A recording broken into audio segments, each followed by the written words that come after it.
Everybody, welcome back to the channel. And today we're going to be talking about Crimson Desert and everything that's come out since launch and what could be potentially coming down the road.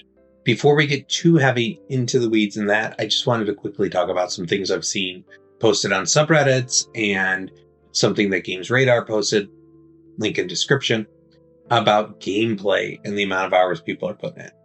Now, the average player across every platform is about 20 hours. Some doing more than that, some doing right about 20 hours. But that's still crazy to think that even on PlayStation and Xbox, the average player is playing at least 20 hours. It's not surprising on PC.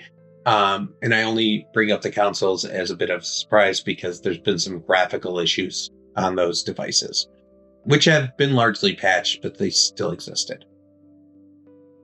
Additionally, on the Crimson Desert subreddit and across the internet, I've seen a lot of people talking about the fact that they've already logged upwards of 200 to 300 hours on this game, which I find insane.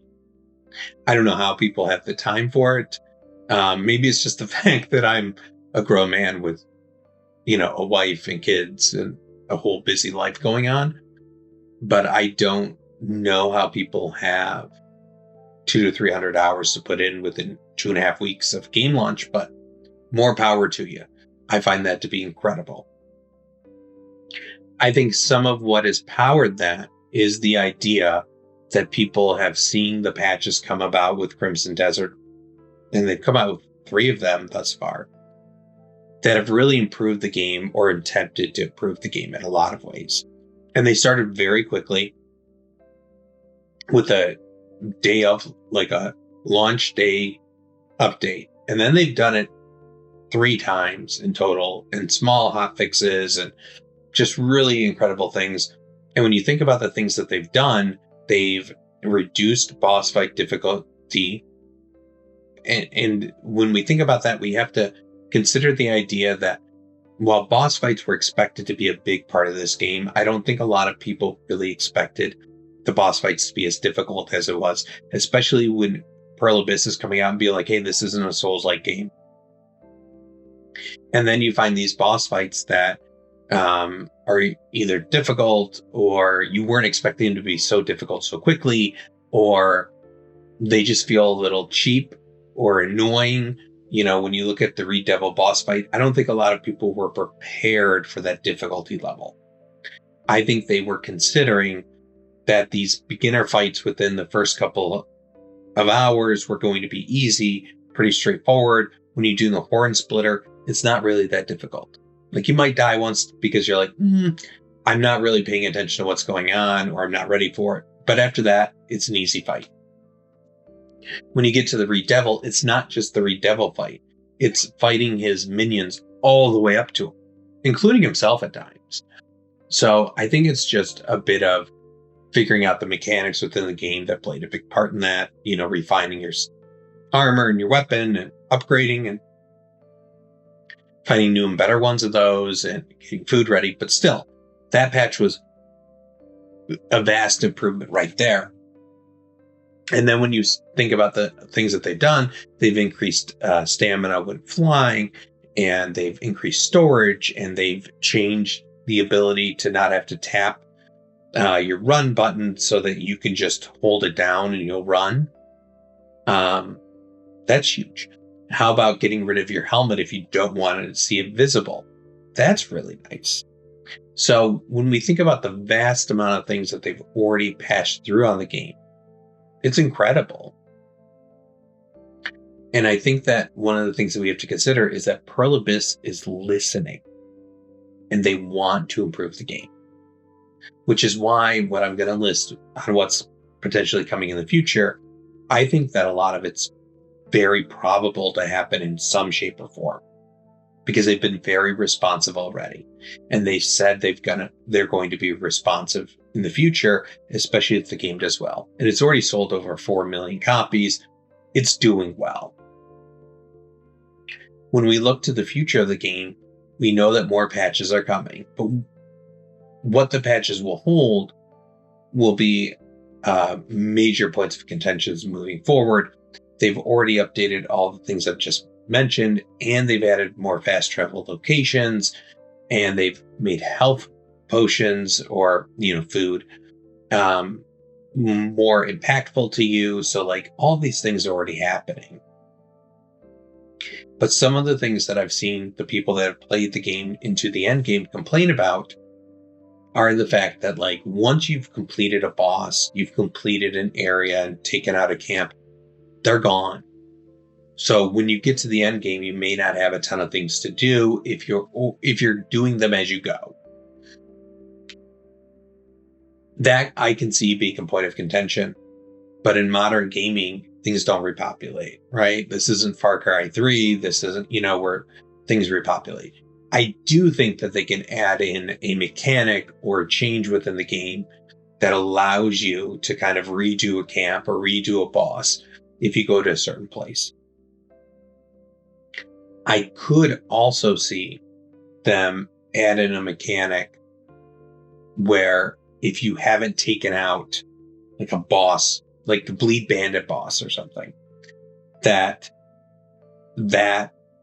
group could still retake camps or take over different ones or attempt to. And that could be an interesting mechanic. But I think that specific mechanic is much more likely to come in a multiplayer setting. I do think single player, you could still have, I've done a lot of stuff. I still want to have a bunch of combat and have some fun. So I'm going to go to this camp and I'm going to redo it. I think that's definitely going to happen. I'm not sure the idea of them having a more dynamic setting where the game feels much more lived in the idea that like, if I'm still trying to take out the Bleed Bandits or whoever, they can come to a different camp and expand their presence.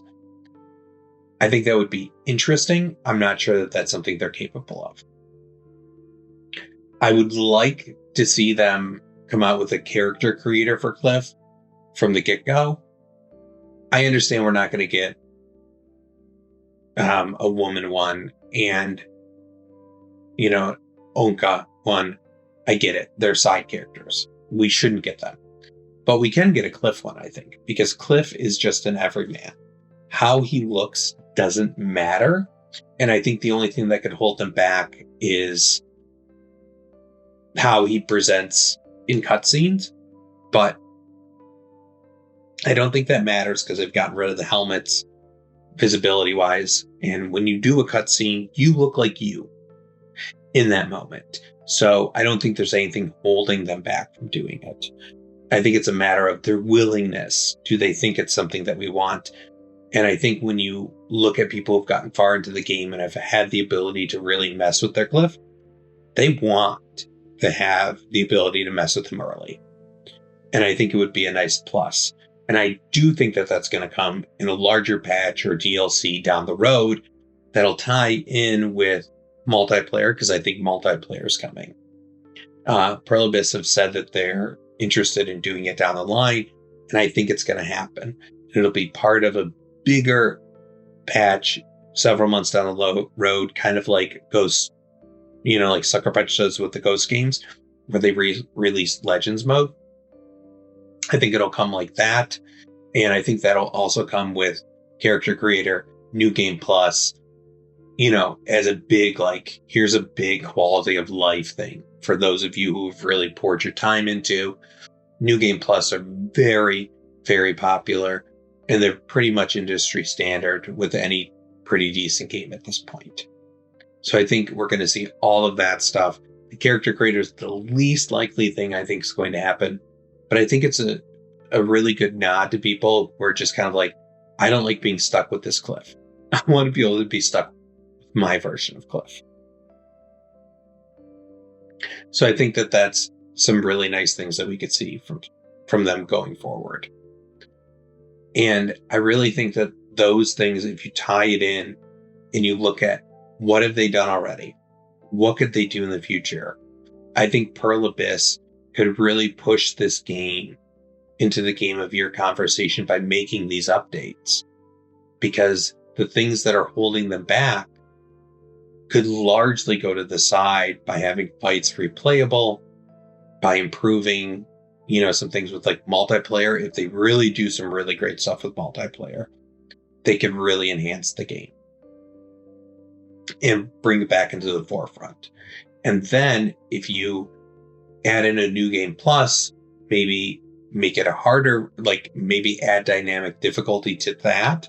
It's like, hey, you can get the same difficulty playthrough, or you can get a harder playthrough. I think you're cooking, right? Like you're adding to what the game could be and the talk that people have about it and what they're talking about. So I think there's some dynamic things that they could do, and they'll continue doing, I think, to make the game better, more impactful. And I just can't wait to see what they come up with, because I think that this game should definitely win, some awards. I'm not sure what it should win exactly, because for me right now, it's Game of the Year, right? But that's early. This is March. We have Pragmata coming. We have Mortal Shell 2 coming. We have Wolverine, Beast of Reincarnation. We have potentially GTA 6 and Fable and Forza Horizon. So there's a lot of things. But what I do know is that Pearl Abyss has created their first single player game. It's a hit. And I can't wait to see what they do in the future.